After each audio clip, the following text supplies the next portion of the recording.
오늘은 사도행전 22번째 시간입니다. 스데반의 설교라는 제목으로 말씀을 나누겠습니다. 사도행전 7장 1절부터 53절까지인데요. 너무 기니까 우리가 마지막 3절 51절부터 53절까지만 같이 한 목소리로 봉독하도록 하겠습니다. 같이 시작. 목이 곧고 마음과 귀에 할례를 받지 못한 사람들아, 너희도 너희 조상과 같이 항상 성령을 거스르는도다. 너희 조상들이 선지자들 중에 누구를 박해하지 아니하였느냐? 의인이 오시리라 예고한 자들을 그들이 죽였고, 이제 너희는 그 의인을 잡아준 자요 살인한 자가 되나니, 너희는 천사가 전한 율법을 받고도 지키지 아니하였도다 하니라. 아멘. 예, 우리는 지난주에 직분자로 세워진 이 스데반이 자유민 출신들이 모여서 예배하는 이 회당에서 논쟁했던 사건에 대해서 같이 살펴봤습니다. 그들은 구약을 문자 그대로 이해하고 따르는 수준이었던 반면에 성령 충만한 스데반은 예수 그리스도로 완성된 그 말씀들의 진짜 의미, 복음을 그들에게 전했던 것이죠. 그래서 사실 그들은 스데반과 논쟁할 수준이 되지 않았던 겁니다. 그러나 그들은 베드로의 설교를 듣고 형제들아 우리가 어찌할꼬 라고 회개했던 사람들과는 정반대로 그렇게 똑같이 진리를 전해 듣고도 전혀 회개하지 못했던 것이죠. 회개하기는커녕 오히려 아주 심하게 분노하면서 거짓말로 스데반을 고소할 사람들을 매수하기까지 한 것이었습니다. 이렇게 우리는 여기서 내가 쌓아놓은 견고한 성을 무너뜨리려는 이 스데반을 수단과 방법을 가리지 않고 가차없이 죽이려는 이들의 이런 모습을 통해서 성령으로 거듭나지 못한 종교인들의 한계를 보게 된 것이죠. 거짓 증언까지 서슴지 않으며 신랄하게 비판하는 모습인 겁니다. 물론 그러는 이 위기 상황 중에도 하나님께서는 스데반에게 아주 큰 은혜를 주셨습니다. 그래서 스데반의 얼굴이 천사의 얼굴과 같이 빛났다라고 나와 있죠. 그리고 우리는 이 스데반의 얼굴에 대한 묘사를 통해서 과거 그렇게 얼굴이 빛나던 그 모세를 핍박한 유대인들의 그 모습을 여기서 동일하게 발견하게 되는 겁니다. 같은 장면이 재현이 되고 있는 거죠. 누가는 그때와 전혀 다를 바 없는 상황이 벌어지고 있는 상황이라는 것을 우리에게 이런 시각적인 언어로 보여주고 있는 겁니다. 자, 이런 상황에서 스데반은 자신을 고소하는 그 자들 앞에서 설교를 이제 하기 시작하는데요. 사실 이때 스데반에게 주어진 시간, 스데반에게 지금 주어진 시간은 뭐 하는 시간입니까? 어떤 시간이죠? 우리가 그거를 이제 7장 1절을 보면 좀 잘 알 수 있는데, 대제사장이 이렇게 물었습니다. 대제사장이 이르되 이것이 사실이냐? 이제 스데반한테 물어보는 거죠. 스데반에게 지금 주어진 시간이 뭐냐면 마지막으로 변론을 할 시간이었다는 겁니다. 자신을 변론할 시간. 이것이 사실이냐에 대한 대답을 할 시간이죠. 율법을 거스르고 하나님을 모독한다는 것에 대해서 대제사장이 이것이 사실이냐라고 스데반에게 물었던 것이고, 스데반에게는 마지막으로 이 변론할 시간이 주어졌다라는 겁니다. 자, 그런데 스데반은 바로 그 중요한 시간에, 정말 마지막 기회일 수 있는 그 중요한 시간에 그들 앞에서 설교를 한 거죠. 자, 그래서 오늘은 이 스데반의 설교를 좀 살펴볼 건데요. 상당히 긴 본문이죠. 그래서 이 설교는 좀 생각을 해보면 어떻게 되어 있냐면 구약 성경의 해설들로 구성이 되어 있습니다. 구약에 이런 내용들이 쭉 나와 있는데 아브라함 이야기, 요셉 이야기, 모세의 이야기가 쭉 기본 틀을 이루고 있죠. 그렇죠? 그리고 마지막에 45절부터 53절은 이 이전까지 위에서 설명한 그 내용들을 토대로 해서 이 설교의 핵심 메시지가 전해지고 있습니다. 스데반이 여기서 이제 구약 전체를 아우르는 그런 설교를 하고 있는 것이죠. 제가 이걸 이제 하나하나 다 설명하면 이게 몇 주, 한 달은 걸릴 수도 있기 때문에 앞서 이 나오는 구약에 대한 내용은 우리가 이제 나중에 구약을 살펴볼 때 좀 자세히 살펴보도록 하고요. 오늘은 이 설교 전체의 메시지가 무엇인지에 대해서만 집중해서 순서대로 간략하게 짚어나가도록 하겠습니다. 자, 먼저 아브라함에 대한 내용, 가장 먼저 나온 아브라함에 대한 내용이 7장 2절부터 8절까지의 내용을 좀 보시면 제가 읽도록 하겠습니다.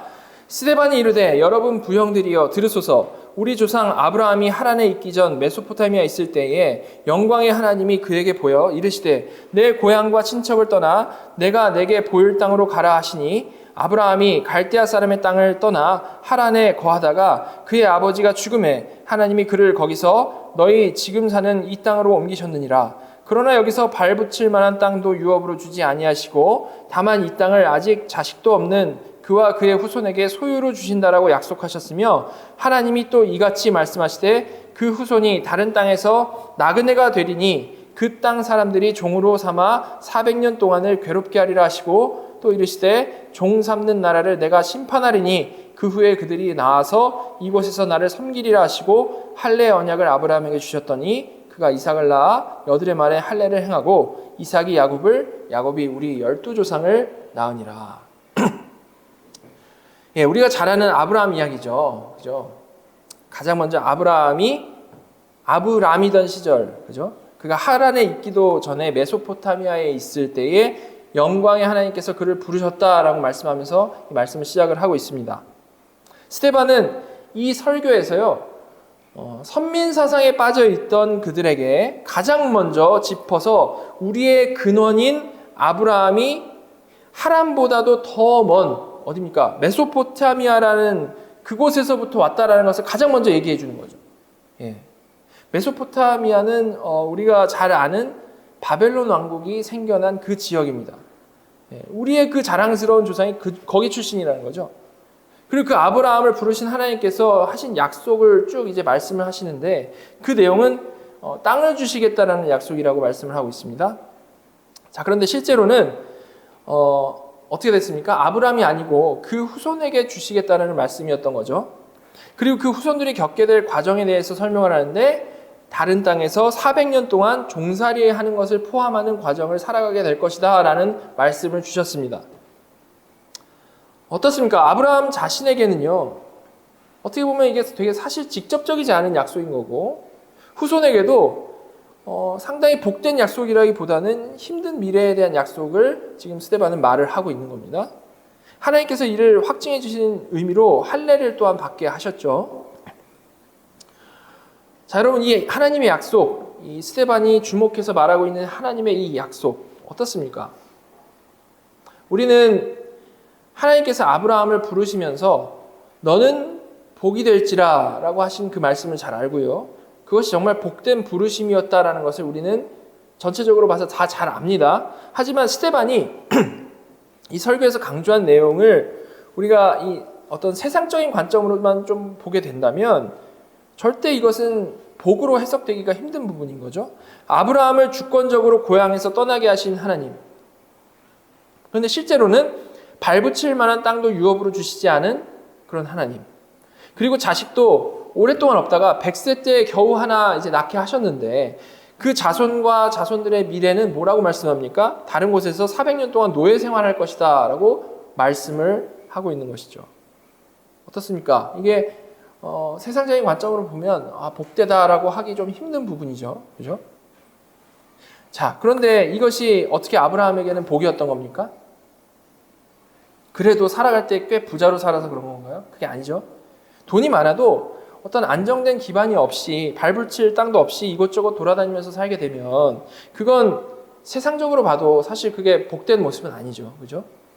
그러나 그럼에도 불구하고 이런 아브라함의 삶이 복된 삶, 복일 수 있는 이유가 무엇입니까?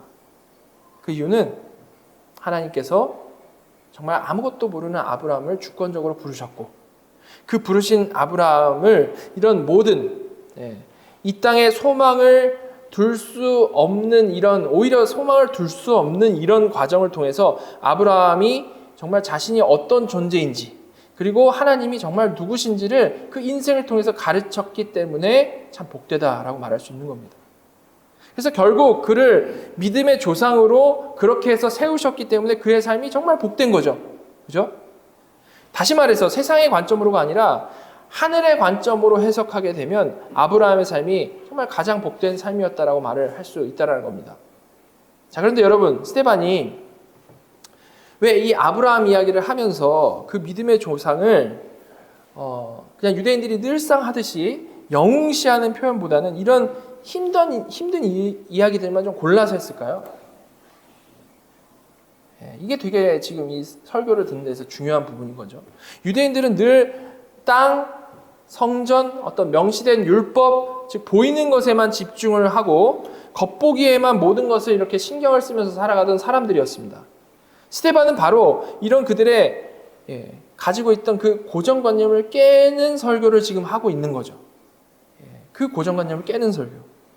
우리의 대단한 영웅, 우리의 대단한 믿음의 조상 아브라함이라는 너무나도 그들에게 익숙한 방식으로 이야기를 시작을 하지를 않고 실제 하나님이 자녀를 양육하시는 관점, 하늘의 관점으로 실제적인 아브라함의 이야기를 설명하고 있는 겁니다. 이게 핵심이라는 거죠. 자, 이렇게 시작된 설교는 그 아브라함의 후손들의 이야기도 쭉 이어서 풀어가는데, 자, 앞으로 나오게 되는 그 이야기의 핵심 주제는요, 그들의 죄에 대해서 얘기를 하고 있습니다. 죄에 대해서. 우리가 쭉 보게 될 이 뒷부분이 죄에 대해서 얘기를 하죠. 자, 9절부터 16절까지 제가 읽도록 하겠습니다. 여러 조상이 요셉을 시기하여 애굽에 팔았더니 하나님이 그와 함께 계셔 그 모든 환난에서 건져내사 애굽 왕 바로 앞에서 은총과 지혜를 주심에 바로가 그를 애굽과 자기 온 집의 통치자로 세웠느니라. 그때에 애굽과 가나안 온 땅에 흉년이 들어 큰 환난이 있을세 우리 조상들이 양식이 없는지라. 야곱이 애굽에 곡식이 있다는 말을 듣고 먼저 우리 조상들을 보내고 또 재차 보내매 요셉이 자기 형제들에게 알려지게 되고 또 요셉의 친족이 바로에게 드러나게 되니라. 요셉이 사람을 보내어 그의 아버지 야곱과 온 친족 75사람을 청하였더니 야곱이 애굽으로 내려가 자기와 우리 조상들이 거기서 죽고 세겜으로 옮겨져 아브라함이 세겜 하몰의 자손에게서 은으로 값주고 산 무덤에 장사되니라. 이것도 우리가 잘 아는 야곱과 요셉에 대한 이야기입니다. 그죠? 근데 여기서도 이제 중요하게 봐야 될 부분은 뭐냐면 단지 그냥 이 이야기 뭐 잘 아는 이야기네 하면서 그냥 잘 이해하고 넘어가면 되는 게 아니고 스데반이 이를 통해서 지금 뭘 강조하고자 하는가를 우리는 봐야 된다는 겁니다. 유대인들도 뻔히 다 아는 내용이기 때문에 그냥 이 내용이 그렇구나 하고 가는 게 아니라 강조점이 지금 어디에 있는가를 봐야 된다는 거죠. 자, 가장 먼저 나온 내용 보시면 그 선택된 아브라함의 후손인 야곱의 12아들 중에 요셉을 형들이 시기해서 죽이려고 하다가 애굽에 판 내용이 가장 먼저 나오고 있습니다. 그죠? 무엇입니까? 야곱과 관련된 수많은 내용들이 있죠. 그러니까 아브라함 이야기 후에 참 많은 내용들이 있는데 그런 것 중에서도 가장 극악한 죄 중에 하나를 주목해서 말을 하고 있다는 거죠. 할 말 많은데 이거 주목해서 말하고 있다는 겁니다. 스데반은 그 죄에 지금 조명을 하고 있는 거죠. 그죠? 조상들의 치부를 드러내고 있는 겁니다.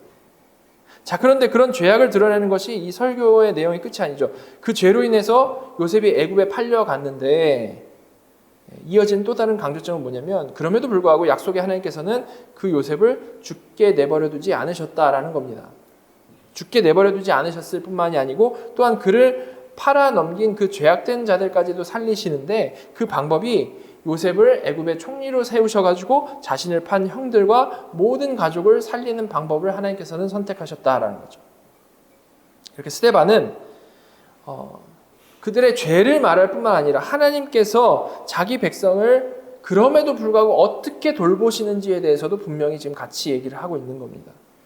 즉 그 사이에 아무리 악한 죄가 끼어든다 할지라도 하나님께서는 아브라함에게 하신 약속을 신실하게 지켜나가셨음을 또 동시에 같이 보이는 거죠.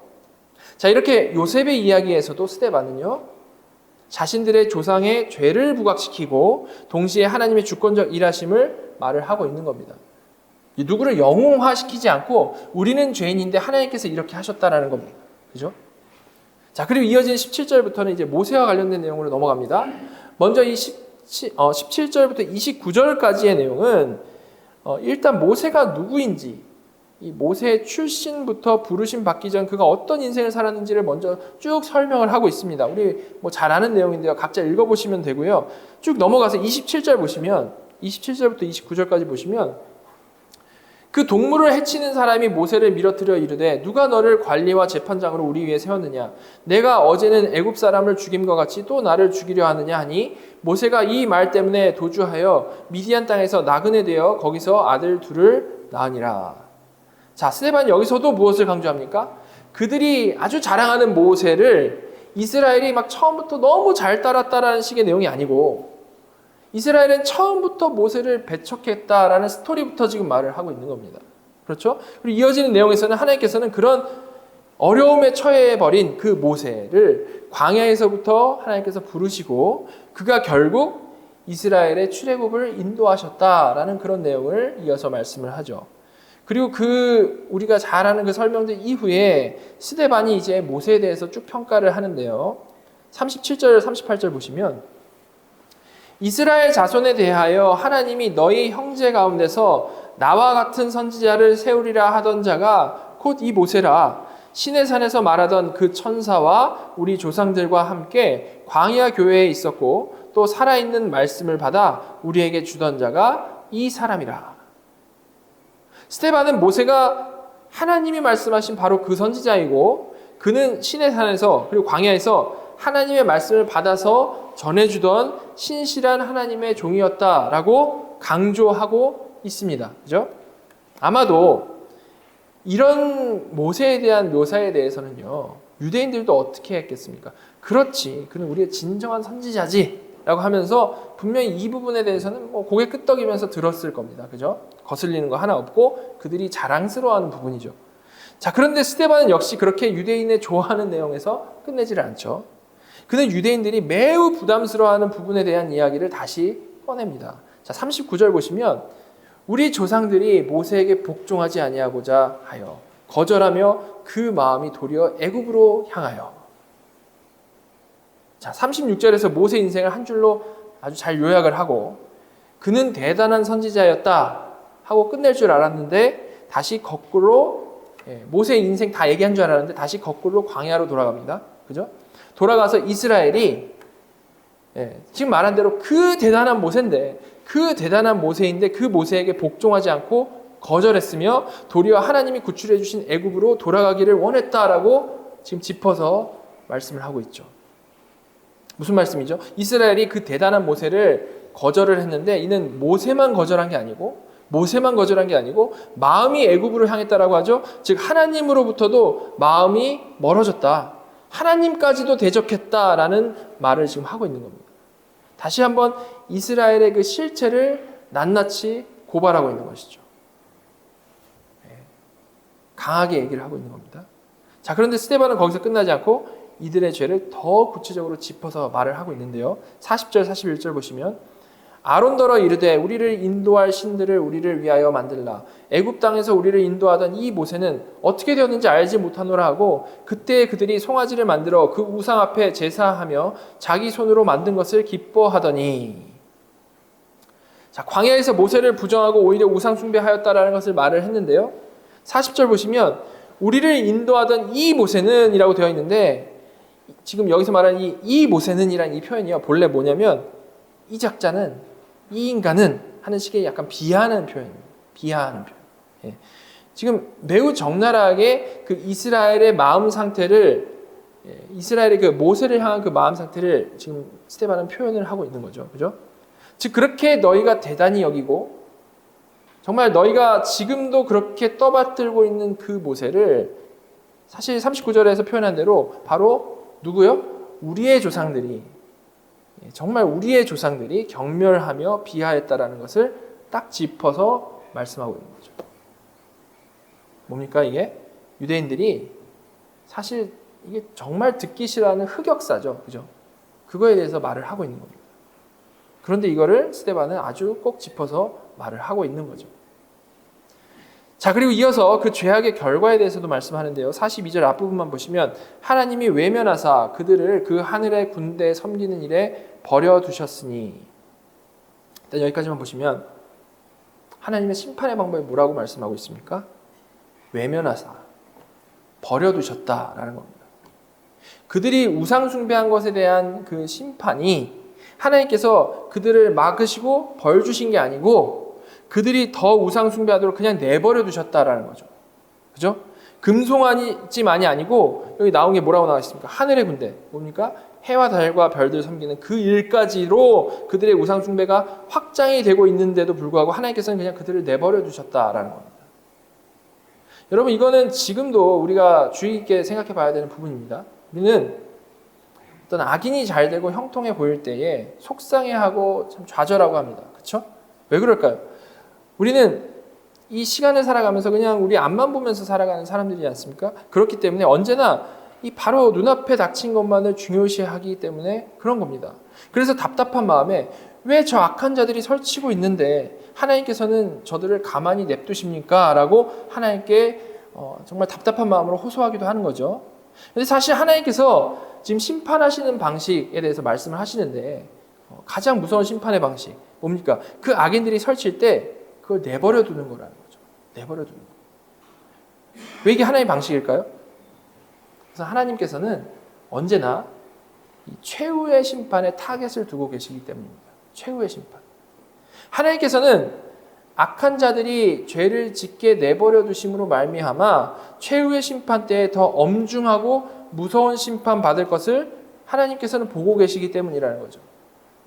즉 악한 일들이 일어나고 있을 때에 하나님이 안 계신 게 아니고 하나님이 철저히 그거 다 카운트하고 계신다는 겁니다.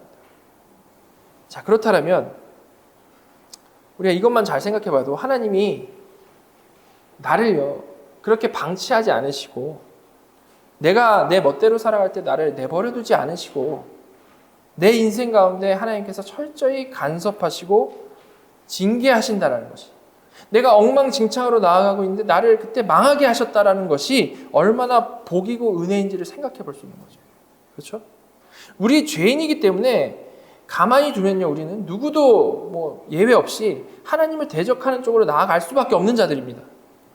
그런데 하나님께서는 그런 우리를 외면하지 않으셔가지고 지키시고 보호하시고 꾸짖으시고 인도하셔서 끝까지 하나님 품 안에 남아있을 수 있게 인도해 주시는 것이죠. 이게 성도가 누리는 복인 것인데 스데반은 지금까지 그 베풀어 주신 은혜도 모르고 하나님을 끝까지 대적한 그들의 조상들에게 하나님께서는 심지어 가장 무서운 벌인 내버려두는 벌까지 내리셨다라는 것을 지금 말씀하고 있는 겁니다. 물론 그 가운데서 하나님께서는 구원할 자를 구원하셨죠. 그렇죠? 그러나 늘 하나님 손에 붙들려 살아가던 이 이스라엘 민족 전체에게 하나님께서는 어느 시점 동안 그들이 전체적으로 하나님으로부터 외면당하는 벌을 내리셨다는 겁니다. 하나님의 얼굴을 거두신 거죠. 정말 심각한 상황인 겁니다. 그렇죠? 하나님께서 그렇게 심한 가장 무서운 벌을 내리셨어야만 했던 그들의 영적인 그 심각한 상태에 대해서 지금 이제 스데반은 아모스서를 인용해가지고 이어서 설명을 하는데요. 그게 42절 뒷부분부터 43절까지입니다. 그게 아모스서의 내용인데요. 뭐라고 인용합니까? 이는 선지자 책에 기록된 바 이스라엘의 집이여 너희가 광야에서 40년간 희생과 제물을 내게 드린 일이 있었느냐? 몰록의 장막과 신 레판의 별을 받들었으며 이것은 너희가 절하고자 하여 만든 형상이로다. 내가 너희를 바벨론 밖으로 옮기리라 함과 같으니라. 이 말씀에서 하나님께서는 먼저 너희가 광야에서 40년간 희생과 제물을 내게 드린 일이 있었느냐라고 말씀을 하고 계십니다. 여러분 이스라엘은요 광야에서 날마다 하나님께 제사 드렸던 사람들입니다. 그렇죠? 늘 그것만 하며 살아왔고 그거 중심으로 산다고 산 사람들이에요. 그런데 하나님의 평가가 뭡니까? 어떻게 평가하시죠? 너희가 언제 제사했냐? 너희가 언제 제사했냐? 즉 40년간 그들이 끊임없이 한 제사, 정확히 말하면 우상 숭배와 겸하여 드렸던 그 제사를 하나님께서는 전혀 진정한 제사로 카운트하지 않으셨다는 겁니다. 물론 그런 중에 하나님께서는 수없이 경고하시고 수없이 책망하시고 징계하시면서 돌이킬 기회를 계속해서 주셨죠. 그죠? 그런데 그럼에도 불구하고 그들은 끝까지 진정으로 회개하지 못했다는 겁니다. 바로 그런 자들에게 하나님께서는 외면하는 벌을 내리신 것이고 결국 어느 지경에 이르게 됐냐면 이제 대놓고 이방신들을 섬기는 거죠. 몰록의 장막과 레판의 별을 받아들여가지고 섬기는 데까지 이르렀다라고 말씀을 하고 있는 겁니다. 최악까지 간 거죠. 그리고 그런 그들을 하나님께서는 아브라함에게 약속하셨던 그 땅에서부터 바벨론 밖으로 쫓아내 버리셨다라고 말씀을 하고 있는 겁니다. 이스라엘의 역사가 완전히 파국에 도달한 거죠. 그렇죠? 자, 이렇게 스데반의 설교를 통해 이스라엘 역사를 지금 주의 깊게 좀 돌아보면요. 그들이 지금 선민이라고 해가지고 대단히 하나님을 잘 믿고 잘 섬긴 그런 역사가 보여지는 게 아니고 하나님의 사람들, 하나님이 보내신 자들을 배척하고 우상 숭배함으로 하나님마저 배척한 역사였다라는 것을 우리는 볼 수 있는 겁니다. 하나님이 주신 율법에 순종하고 잘 지키기 위해서 노력한 역사가 아니었고, 율법의 기준에 근접하지도 못하는 그 죄인들의 정말 더러운 그런 역사였다는 것을 우리가 이 스데반 설교를 통해서 볼 수 있는 부분이죠. 이렇게 스데반은 이 율법과 성전으로 그를 고발한 자들에게, 지금 그를 그걸로 고발하고 있는 자들에게 먼저 구약의 역사를 쭉 설명을 해주면서 오히려 율법에 정말 한없이 저촉되어 가지고 그 앞에서 여러 번 죄인으로 발각된 자들이 너희 조상들이었다라는 말씀을 먼저 하고 있는 겁니다. 그리고 이렇게 율법과 관련된 실체를 쭉 전한 후에요, 이어서는 동일한 방식으로 그들이 또한 강조하는 이제 성전의 역사, 성전에 대해서 설명을 해 나가는 거죠. 성전에 대해서. 율법 얘기하고 이제 성전에 대해서 얘기를 하는 겁니다. 44, 45절 보시면, 광야에서 우리 조상들에게 증거의 장막이 있었으니 이것은 모세에게 말씀하신 이가 명하사 그가 본 그 양식대로 만들게 하신 것이라. 우리 조상들이 그것을 받아 하나님이 그들 앞에서 쫓아내신 이방인의 땅을 점령할 때에 여호수아와 함께 가지고 들어가서 다윗 때까지 이르니라. 성전을 설명하기 전에 그 전신이 되는 성막부터 지금 설명을 하고 있습니다. 성막부터요. 성막은 시내산에서 하나님께서 모세에게 알려주신 그대로 만든 구조물이죠. 그런데 여기서 스데반은 모세가 뭐라고 말합니까? 그가 본 양식대로 만들었다라고 표현을 하고 있습니다. 그가 본 양식대로 만들었다.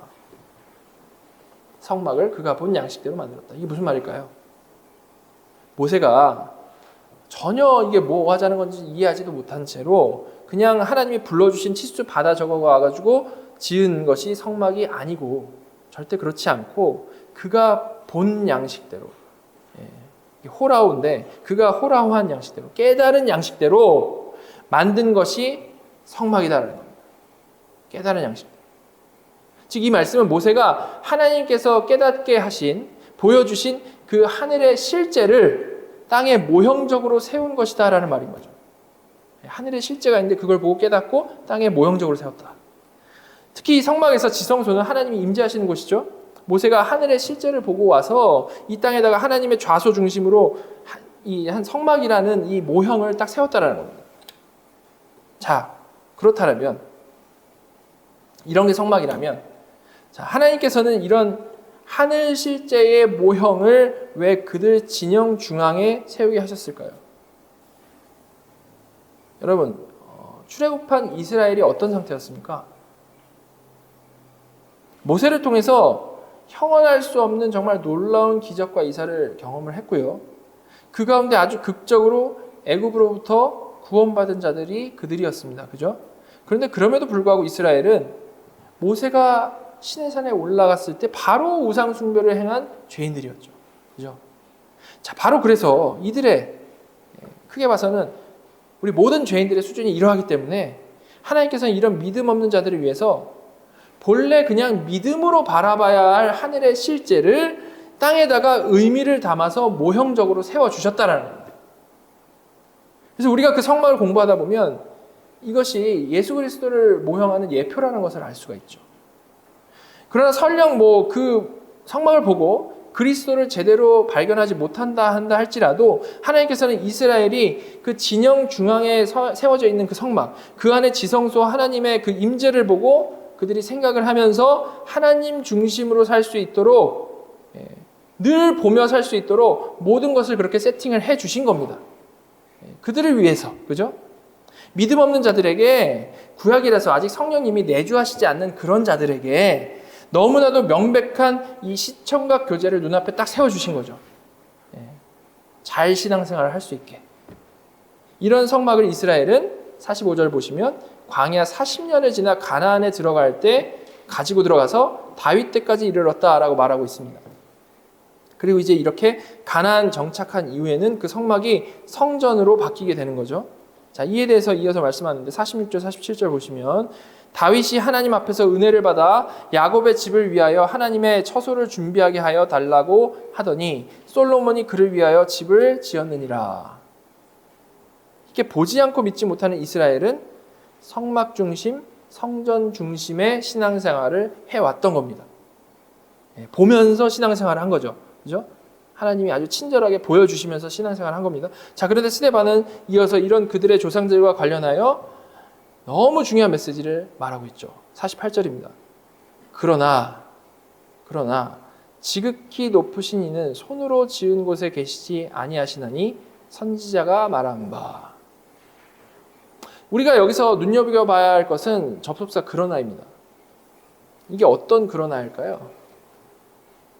우리 부족한 조상들에게 하나님께서 성막과 성전으로 하늘의 그 실체를 가르쳐 주셨고 그 중심으로 살게 해 주셨다. 그러나인 거죠. 그죠? 그러나 뭐라고 말씀합니까? 지극히 높으신 이는 손으로 지은 곳에 계시지 아니하신다 라고 말씀하시는 겁니다. 너무 중요하고 핵심적인 표현이죠. 말씀드린 대로 성막 성전은 하늘 실제의 모형입니다. 그죠? 이 모형을 통해 가르치시고 이끄신 거죠. 물론 구약시대 한시적으로 교육적인 목적을 위해서 하나님께서는 이 성막 성전에 실제로 임재하셨습니다. 그러나 그건 그야말로 그 모형을 보고 하늘 실제를 보라라는 의미로서 거기에 그렇게 임재하신 거죠. 이 모형을 보고 하나님을 너희도 좀 제대로 알라라는 겁니다.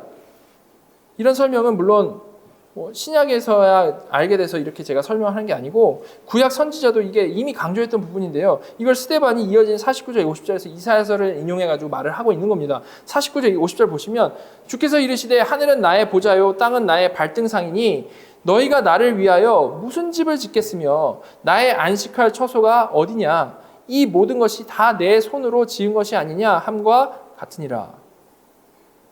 그렇죠? 구약의 성막 성전은 그 모형을 보며 하늘의 실제를 바라보라라는 장차올 메시아를 기대하고 하나님을 바라보라라는 그런 목적으로 주신 것인데요. 이스라엘은 그냥 주구장창 그 모형에만 집중했다는 거예요. 그 모형에만 집중을 합니다. 그래서 하나님께서는 이사야 선지자를 통해 가지고 너희가 자꾸 땅에 있는 모형인 성전에만 집착을 하고 있는데 하늘은 나의 보좌고 땅은 나의 발등상이다. 즉 나는 온 우주 만물을 통치하는 하나님이지 절대 이 땅의 성전에 묶여있는 하나님이 아니다라는 것을 분명히 말씀을 해주신 겁니다. 그리고 그런 창조주 하나님을 위해 너희가 과연 무슨 집을 짓겠으며 무슨 안식처소를 짓겠다라는 것이냐. 그죠?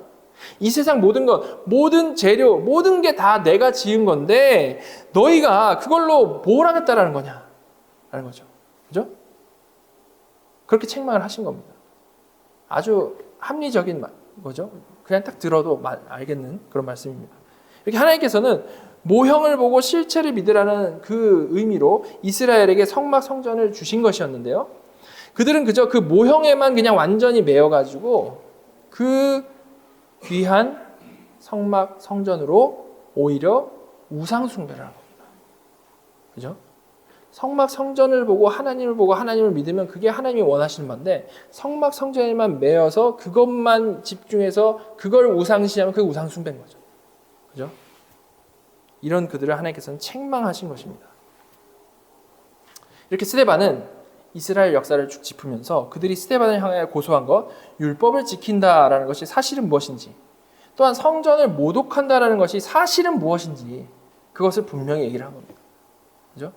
그들의 생각들이 완전히 잘못됐다라는 것은 이 말씀들을 통해 분명히 말씀을 한 거죠.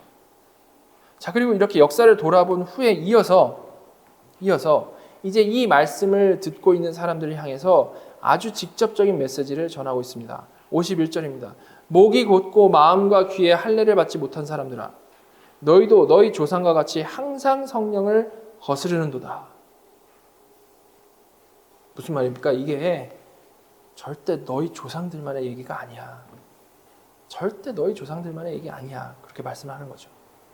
너희들도 역시 목이 곧고 마음과 귀에 할례를 받지 못한 자들로서 너희 조상들과 정말 똑같이 항상 성령을 거스르고 있다라고 아주 직접적으로 말씀을 한 겁니다.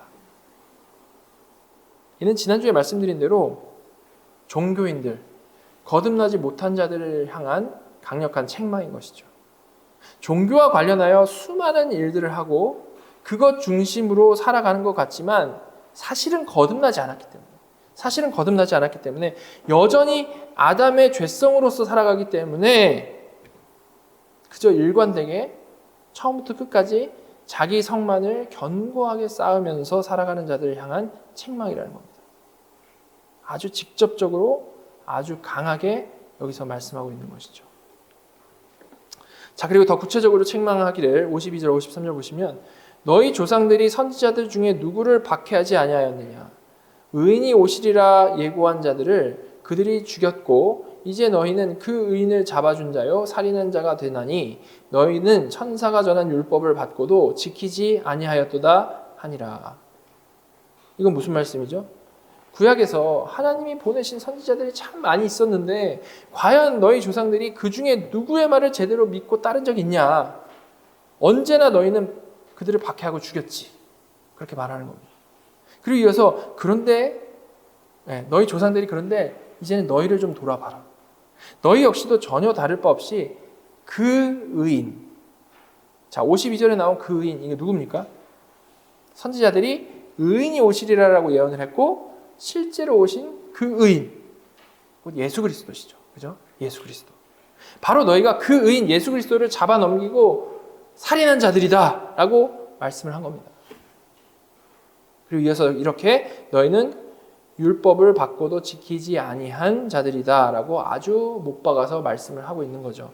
늘 율법을 중요시하는 것처럼 살아온 사람들이고 너희는 지금은 율법으로 나를 지금 정죄를 하고 있지만 사실 짚어보면 너희는 너희 조상들과 정말 하나 다를 바 없이 율법을 전혀 지키지 않은 자들이고 그 의인, 그 예수 그리스도마저 살인한 자들이다라고 아주 강력하게 그들을 책망하고 있는 겁니다. 법정에서 최후의 지금 변론을 하는 사람인데 성경에 비춰서 오히려 그들을 강력하게 책망하고 있는 거죠. 내 목숨줄 잡고 있는 사람을 강력하게 책망하고 있는 겁니다. 이것이 바로 스데반의 마지막 설교의 내용입니다. 자, 이렇게 우리가 스데반의 설교 내용을 간단히 살펴봤습니다. 여러분, 이 설교를 통해 스데반이 궁극적으로 드러내고자 한 것이 무엇이었습니까? 그저 그냥 유대인 조상들을 비난하려고 한 게 아니고 이 말씀을 듣고 있던 유대인들의 그 죄악된 마음을 책망한 거죠. 그들의 조상들의 모습을 통해서 스데반은 지금 눈앞에 있는 그들이 자신의 죄악된 마음을 발견하기를 바랬던 겁니다. 그러나 물론 그들은 그렇게 자신을 돌아볼 수 있는 은혜가 없었죠. 오히려 더 극악하게 반응해서 스데반은 결국 그들의 손에 죽임을 당하게 됩니다. 자, 우리가 이 말씀을 살펴보면 발견하게 되는 그들과 그들 조상의 아주 공통된 그 죄악된 마음에서 나온 특징이 있는데요. 자, 그것이 무엇인지를 한 두 가지 정도로 요약을 해볼 수 있을 것 같습니다. 그 첫째는 이 성경에 대한 하나님 말씀에 대한 아전인수적인 그런 이해라고 볼 수 있을 것 같습니다. 무슨 말입니까? 성경 말씀을 나는 하나님의 말씀으로 믿는다라고 말을 하면서도 그 중에 자기가 원하는 것, 자기 성을 쌓는데 도움되는 것만 딱 취사 선택해가지고 자신의 신앙의 틀을 만드는 거죠. 우리가 스데반 설교에서 확인한 바와 같이 스데반은 지금 구약에 없는 말을 지어낸 적이 없습니다. 그런데도 왜 이 말씀이 그냥 구약을 설명해 줬는데 왜 이 말씀이 유대인들에게 낯설고 공격적으로 들렸을까요? 그들의 지금까지 이 신앙이라는 것은 철저히 자기 구미에 맞는 것만 받아들이는 자기가 보고 싶은 것만 보는 신앙이었기 때문에 그런 겁니다. 여러분, 진짜 거듭난 성도의 동일한 마음 상태가 있습니다. 그게 뭡니까? 진짜 거듭난 성도는 하나님의 말씀을 대하면서 언제나 이전보다 더 온전히 알고자 하는 마음이 기본적으로 있다라는 겁니다. 모든 거듭난 성도는요. 이전보다 더 온전히 알고 싶은 거. 지금 현재 신앙생활을 잘하고 있든 못하고 있든지 상관없이 기본적으로 더 그 하나님, 내가 믿고 있는 그 하나님, 내가 살아가는 그 하나님을 더 온전히 알고자 하는 마음이 기본적으로 있죠. 왜 그렇습니까? 거듭난 자는 하나님의 사랑을 알고 하나님을 사랑하는 자들이기 때문에 그렇습니다. 사랑의 관계 안에 있다는 거죠. 어디 동떨어져 있는 게 아니라 사랑의 관계 안에 있다는 겁니다. 그런데 그렇게 사랑하는 관계인 것이 사실인데 어떻습니까? 자신을 돌아보니까, 거듭난 사람이 자신을 돌아보니까 자기가 가진 하나님을 아는 지식이 너무 일천한 거죠. 그래서 당연히 그 하나님을 더 알고 싶어 할 수밖에 없다라는 겁니다. 더 온전히. 그리고 그렇게 알아갈 때 누리는 은혜가 무엇인지를 또한 맛보았기 때문에 알고자 하는 거죠. 아, 하나님을 아는 것이 이렇게 감사하고 좋은 것이구나. 알았기 때문에 더 알고 싶다. 자, 그래서 성경 말씀을 누군가 풀어주면 이들은 당연히 거기에 관심을 가질 수밖에 없는 겁니다. 그리고 내가 잘못 알고 있던 것이 고쳐지면 거기에 너무 관심을 갖고 좋아할 수밖에 없는 거죠. 사람의 성향과 은혜의 정도에 따라서 막 그 알고자 하는 정도는 다르겠죠. 그러나 일단 기본적으로 날 사랑하신 하나님, 내가 사랑하는 그 하나님을 더 온전히 알고자 하는 그 마음이 있는 것은 거듭난 성도에게는 너무나도 당연한 거 아니겠습니까? 그러니까 거듭난 성도가 제대로 된 말씀, 복음을 들으면 그 말씀이 꿀송이보다 달게 느껴지는 거죠. 자, 그러나 거듭나지 않은 종교인들, 그들은 기본적으로 그런 마음이 깔려있지 않습니다. 근본적으로 하나님과의 사랑의 관계 안에 있어야 그런 마음이 있을 수가 있는데, 사랑하니까 더 알고 싶은 거 있잖아요. 우리 사람 가운데에서도, 사람의 관계에서도 사랑하니까 더 알고 싶은 건 너무 당연한 거지 않습니까? 사랑의 관계 안에 있어야 그런 마음이 있을 수 있는데, 그런 관계 안에 있지 않기 때문에 그들에게는 하나님을 바르고 온전히 알고 싶은 그런 마음보다도 그 지식들로 결국에는 나를 치장해가지고 남들 앞에서 자랑하고 싶은 마음, 그리고 그렇지 못한 사람을 정죄해서, 나보다 잘 모르는 사람을 정죄해서 나의 나음을 드러내고 싶은 마음만 가득한 거죠. 그게 그들이 가진 열심의 원동력이 되는 겁니다. 종교 생활의 원동력인 거죠. 그러다 보니까 그들에게는 어떤 치장할 만한 그럴싸함이 필요한 거지, 더 정확하고 더 온전히 아는 것, 더 바르게 아는 것, 그 사랑하는 하나님을 더 정말 우리가 마음 다해서 아는 것, 이런 거에는 별로 관심 없는 겁니다. 그렇겠죠? 그러니까 매번 성경을 읽어도, 심지어 아주 열심히 읽어도 그 성경 말씀에서 자동적으로 나의 성을 어떻게 하면 더 견고히 할 수 있을지를 자동적으로 필터링해서 읽게 되는 겁니다. 거기에 합당한 말씀만. 그게 바로 우리가 지금까지 확인해온 유대인들 모습 아닙니까? 그죠? 분명히 하나님께서는 직접 혹은 역사상 여러 선지자들을 통해서 무엇이 잘못됐는지, 무엇이 진리인지, 무엇에 초점을 맞춰야 하는지를 반복적으로 알려주셨습니다. 그죠? 그럼에도 불구하고 이들은 그런 것보다는 자신을 치장할 수 있는 내용들, 예를 들어서 아브라함은 우리의 믿음의 조상이고 우리는 그의 자손으로서 선택받은 민족이다, 뭐 이런 멋진 내용, 혹은 우리 조상 중에는 모세라는 정말 엄청난 능력을 가졌던 선지자가 있었다, 자랑할 수 있는 내용, 그런 사실 자랑하는 데에만 그냥 혈안이 돼 있는 겁니다. 그죠?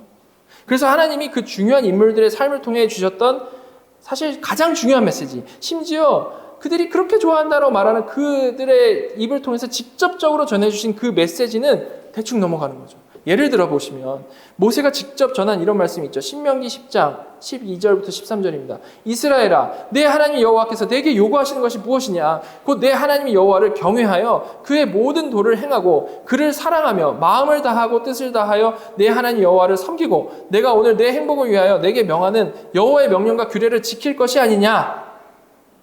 그죠? 정말 중요하고 핵심이 되는 말씀입니다.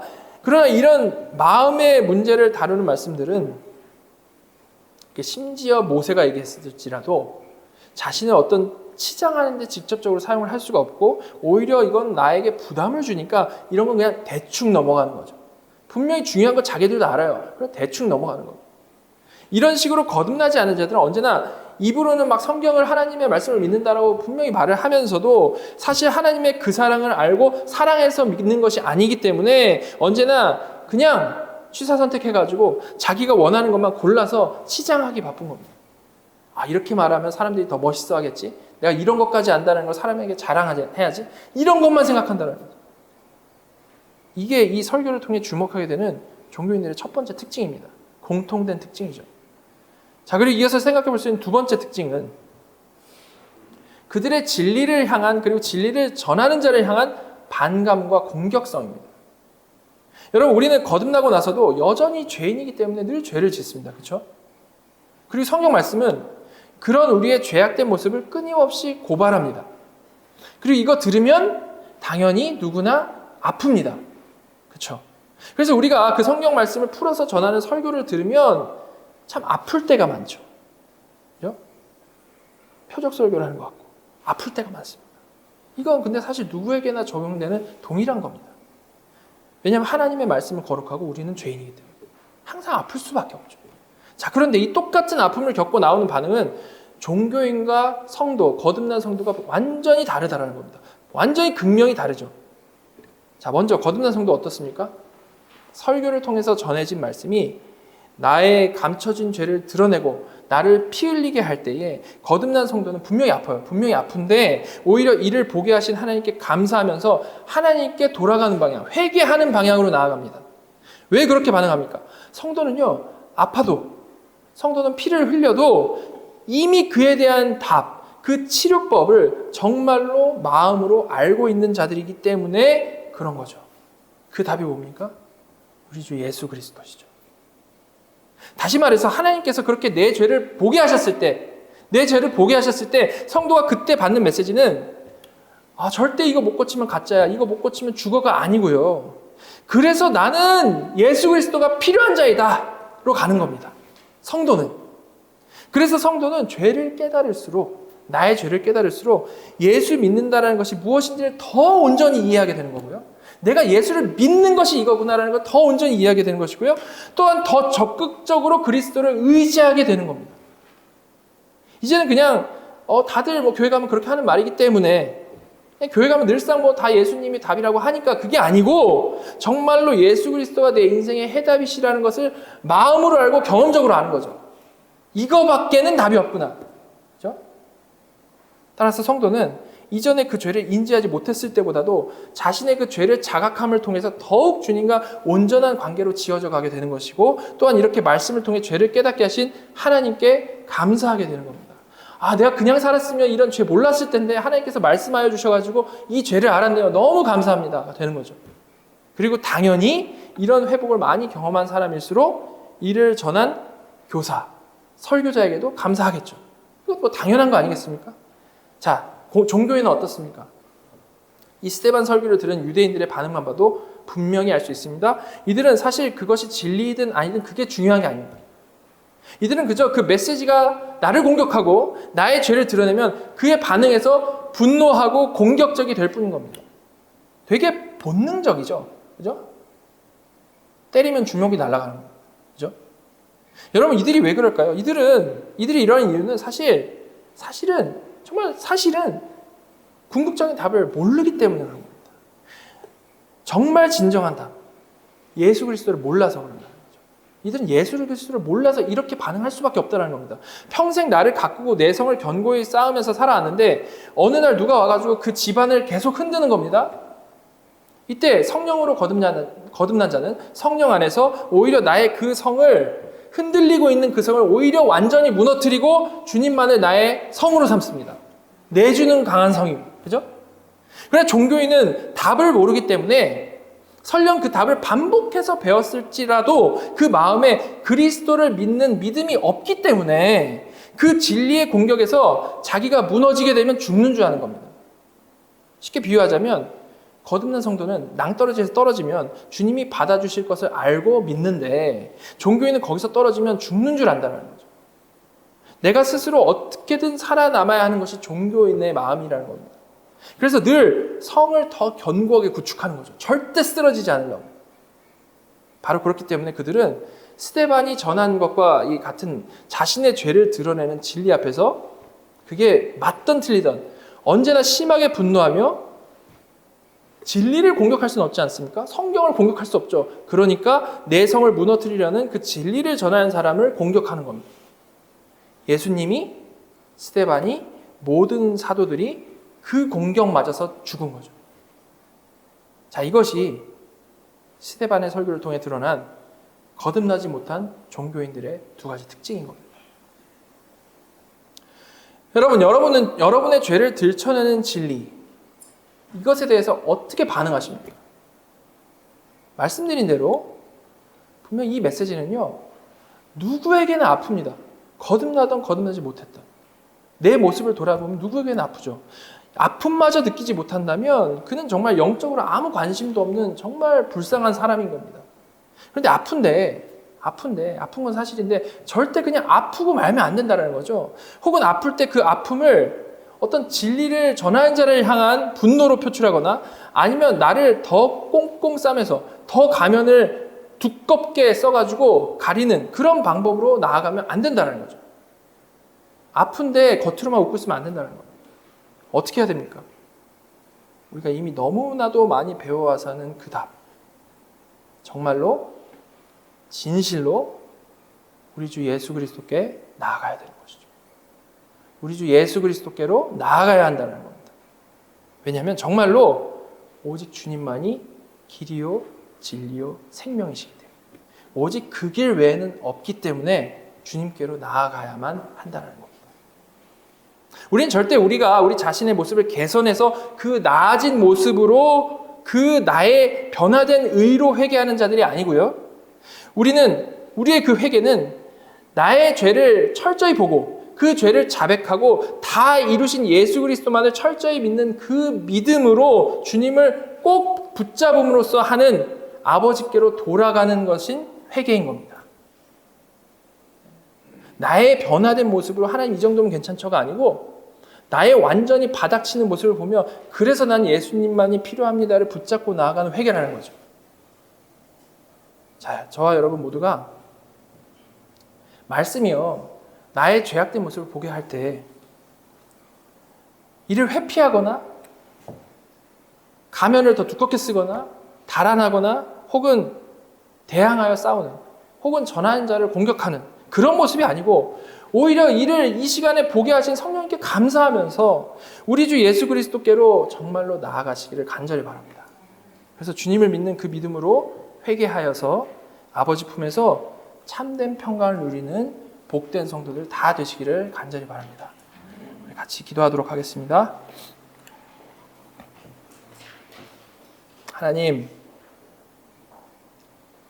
스데반의 설교를 통하여 우리 자신을 돌아보게 해주셔서 감사합니다. 만약에 우리 중에 말씀에서 내 마음에 맞는 부분만 취사 선택하여 듣는 그런 종교인들의 모습이 있다면, 그리고 진리가 나를 공격할 때 이에 대항하여 싸우는 모습이 나에게 있다면 이 시간 진정으로 회개하기 원하오니 그 마음 가운데 은혜를 부어주시옵소서.